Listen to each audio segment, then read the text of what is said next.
Hello friend, नमस्ते, प्रणाम। आज मैं आप लोग के बीच में बहुत ही प्यारा सा तुलसी मैया का गीत लेके आई हूँ। अगर गीत पसंद आए तो आप लोग गीत को ज्यादा से ज्यादा शेयर करना और चैनल को सब्सक्राइब कर लेना।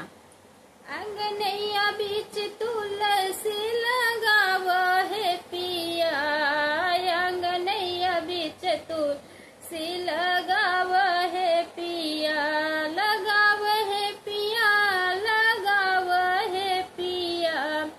अंगनैया बीच तुलसी लगाव है पिया, कार्तिक मास पिया बहुत सुहावन, कार्तिक मास पिया बहुत सुहावन, बहुत सुहावन पिया अति मन भावन, बहुत सुहावन पिया अति मन भावन। घर घर होई पूजनिया है पिया, घर घर होई पूजनिया है पिया। अंगनैया बीच तुलसी लगाव है पिया, अंगनैया बीच तुलसी लगाव है पिया। घर घर होई पूजनिया है पिया, अंगनैया बीच तुलसी लगाव है पिया। हाथ जोड़ी पैया पड़ू सुन मोर सजनवा हो, हाथ जोड़ी पैया पड़ू सुन मोर सजनवा हो।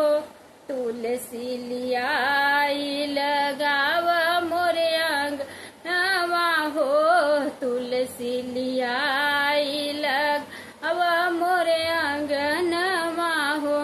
तुलसी के पूजा हम करबै है पिया, अंगनैया बीच तुलसी लगाव है पिया, नैया बीच तुलसी लगाव है पिया।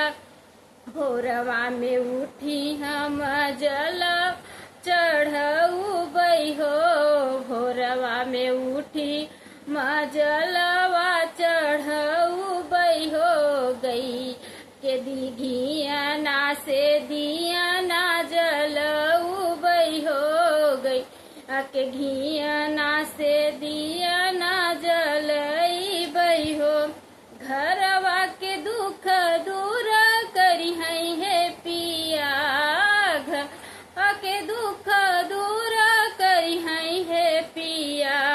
अंगनैया बीच तुलसी लगाव है पिया, अंगनैया बीच तुलसी लगाव है पिया। गैया के दूधवा पिया तुलसी के चढ़उबै, गैया के दूधवा पिया तुलसी के चढ़उबै। ताजई फूलवा के गजला पहिनउबै हो, ताज फूलवा के गजला पहिनउबै। सुख संपत्ति भाग्य दे है पिया, सुख संपत्ति भाग्य दे है पिया। अंगनैया बीच तुलसी लगाव है पिया, अंगनैया बीच तुलसी लगाव है पिया। अगर तुलसी माता के गीत आप लोग को पसंद आए तो ज्यादा से ज्यादा आप लोग शेयर करना और चैनल को सब्सक्राइब कर लेना। मिलते हैं नेक्स्ट वीडियो में, तब तक के लिए जय श्री कृष्णा, जय श्री राधे।